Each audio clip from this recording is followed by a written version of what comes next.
और बच्चों, पढ़ाई हो रही है। आज मैं वीक फोर्स के बारे में कुछ आपको तथ्य और फैक्ट्स बताने वाला हूँ। हालांकि आपको बेसिकली इस क्वेश्चन को सॉल्व करना है, तो हमारा मेन पर्पस इस क्वेश्चन को सॉल्व करना रहेगा। लेकिन इससे रिलेटेड आप समझ पाओगे कि ग्राउंड स्टेट और एक्साइटेड स्टेट क्या होता है किसी भी एटम्स में। तो पहले मैं क्वेश्चन पढ़ूंगा, आप इस क्वेश्चन को समझो, और अगर आप इस क्वेश्चन को खुद ही अटेम्प्ट कर सकते हो तो वीडियो को पॉज करके अटेम्प्ट करो और कमेंट में बताओ कि yes you have done it. बहुत बढ़िया, आप बहुत सही है। आईआईटी और नीट आपके लिए ही बना है, ठीक है। लेकिन अगर इस क्वेश्चन को नहीं कर पा रहे हो, थोड़ा सा अंडरस्टैंडिंग में दिक्कत है, तो बेसिकली ये चीज पढ़ाई नहीं है। ये चीज़ अगर आपको पता है तभी आप कर पाओगे, इसलिए मैं इस क्वेश्चन के माध्यम से आपको इस चीज़ को समझाने वाला हूँ। तो अगर आप नहीं भी कर पाते तो बिल्कुल भी डरने की बात नहीं है। ये मैंने पढ़ाया नहीं है, ये भी आप तक आपके किसी भी सिलेबस में आपको नहीं पढ़ाया होगा इस पर्टिकुलर पॉइंट ऑफ टाइम तक। तो आप इस क्वेश्चन को, इस कॉन्सेप्ट को समझो कि ये होता क्या है। क्वेश्चन बोलते हैं बच्चों, the average separation between the proton and electron in hydrogen atom in a ground state is 5.3 into 10 to the power minus 11 metre. अब हमसे पूछ रहा है calculate the coulomb force between them at this separation. अब option B बहुत important है।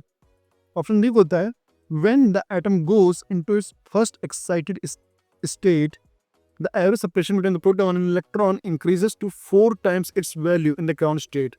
ठीक है बच्चों, what is the coulomb force in this state? मैं समझाता हूँ आपको, समझिए। मैंने इस डायग्राम के हिसाब से, मैं इसमें पेन लेता हूँ, कोई डार्क पेन लेता हूँ, ठीक है। इस डायग्राम के हिसाब से अगर एक, देखो यहाँ पे ये प्रोटॉन है ना बच्चों, और ये इलेक्ट्रॉन है। अगर इलेक्ट्रॉन पे एक फोटोन डाला जाए, मतलब एनर्जी दी जाए, तो बेसिकली एटम के पास एक्स्ट्रा एनर्जी आ जाएगी। और फिर वो एक्स्ट्रा एनर्जी कैसे अटेन करेगा? जो उसका इलेक्ट्रॉन है, जो पर्टिकुलर डिस्टेंस पे एक ग्राउंड स्टेट में घूम रहा होता है, वो फर्स्ट एक्साइटेड स्टेट में चला जाता है।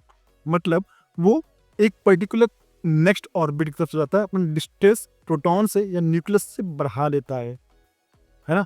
तो जब वो इलेक्ट्रॉन की वैल्यू मैं यहाँ पे बनाता हूँ, ये बेसिकली समझिए न्यूक्लियस है बच्चों, ठीक है। और यहाँ पे ये इलेक्ट्रॉन घूम रहा है, ठीक है। ये है इलेक्ट्रॉन घूम रहा है।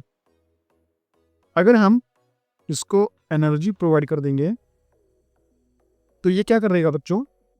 जो इलेक्ट्रॉन है वो अपना ऑर्बिट चेंज करेगा और थोड़ा दूर चला जाएगा, क्योंकि उसके पास ज्यादा एनर्जी आ गई है। तो ये कुछ यहां आ जाएगा। इसको हम बोलते हैं एक्साइटेड स्टेट। अभी आप केमिस्ट्री में पढ़ोगे first excited state, second excited state, उसमें बेसिकली इलेक्ट्रॉन एक पर्टिकुलर वैल्यूज ऑफ ऑर्बिट होती है, उसके हिसाब से चलता है, जिसमें N1 होता है, N2 होता है। तो अभी आप केमिस्ट्री में आने वाले टाइम में पढ़ोगे। तो जैसे एक्साइटेड स्टेट जाएगा, क्योंकि इससे एनर्जी मिली हुई है, एनर्जी बेसिकली फोटोन के टर्म्स में उसको एनर्जी मिलती है। तो ये बेसिकली जो उसका इलेक्ट्रॉन होता है वो प्रोटॉन से या बेसिकली न्यूक्लियस से, एक्चुअली क्योंकि न्यूक्लियस के अंदर प्रोटॉन्स होते हैं और न्यूट्रॉन्स होते हैं, तो न्यूक्लियस से दूर से होता है। तो अब हमें इस क्वेश्चन में ये हमसे कह रहा है कि पहले तो भैया ये क्वेश्चन क्या कह रहा है, मैं उसको एक बार हटा देता हूँ, मिटा देता हूँ, आप समझो कि पहले ग्राउंड स्टेट पे जो डिस्टेंस था are ground state 5.3 into 10 to power minus 11 है ना। अब यहाँ पे हमें कूलम फोर्स निकालना है। तो कूलम फोर्स के लिए बच्चों आपको पता है फॉर्मूला 1/4 पे एप्सिलॉन नॉट, मैं डायरेक्टली दे देता हूं वैल्यू 9 ठीक है। Charge basically Q1 Q2। अब चूंकि प्रोटॉन और इलेक्ट्रॉन है, दोनों में सेम चार्ज होता है, मैंने आपको बताया था। तो मैं यहाँ पे 1.6 × 10⁻⁹ चार्ज होता है, तो मैं स्क्वायर करूंगा क्योंकि दोनों में सेम चार्ज हैं। तो -10⁻38 ठीक है बच्चों, डिवाइडेड बाई R²। और आर ऑफ ग्राउंड हमें पता है 5.3 इंटू 10⁻⁻11 है ना। मैंने डायरेक्ट वैल्यू लिख दी है, लेकिन मुझे वैल्यू लिखनी नहीं चाहिए थी, क्योंकि तो पहले तो आंसर बेसिकली अगर आप कैलकुलेट करोगे तो ये फर्स्ट आंसर तो आपको ये आ चुका है। ये पार्ट ए का आंसर ये है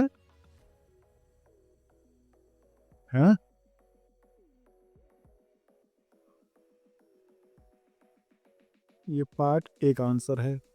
पार्ट बी का आंसर है when the atom goes into its first excited state, मतलब एटम गोज मतलब उसका जो इलेक्ट्रॉन है वो अपना ऑर्बिट बढ़ा देता है, और उसके बाद जो डिस्टेंस होता है वो बेसिकली 4 टाइम्स होता है। पहले डिस्टेंस आर इतना था, है ना बच्चों, पहले आर इतना था, अब की वो डिस्टेंस आर 4 टाइम्स हो जाता है। सो अब इसका कूलम फोर्स बताना है, तो अब की बार कूलम फोर्स लिखते हैं सेकंड पार्ट बी के लिए 1/4πε0 मैं लिख देता हूँ 9 × 10⁹, ठीक है ना, 4 बच्चों तो सेम ही है। उसके बाद डिस्टेंस कितना हो गया है, ऊपर वाले फॉर्मूले में बच्चों 10⁻11 का होल स्क्वायर होगा, क्योंकि आर स्क्वायर होता है ना फॉर्मूले से, और नीचे जो डिस्टेंस कितना हो जाएगा इस बार 4 टाइम्स हो गया है।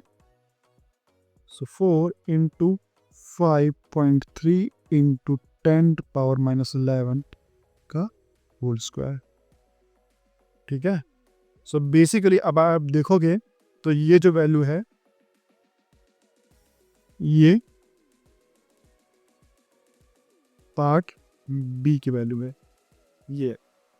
अब अगर हम पार्ट ए और पार्ट बी को डिवाइड करेंगे, मतलब पार्ट बी डिस्टेंस बड़ा है इलेक्ट्रॉन और प्रोटॉन के बीच में, तो जो कूलॉम फोर्स है वो घटेगा, और किस रेशियो में घटेगा, आर स्क्वायर के रेशियो में घटेगा, क्योंकि यहाँ पे बेसिकली पार्ट ए और पार्ट आप देखोगे नीचे 4 का स्क्वायर और ये पार्ट बी है।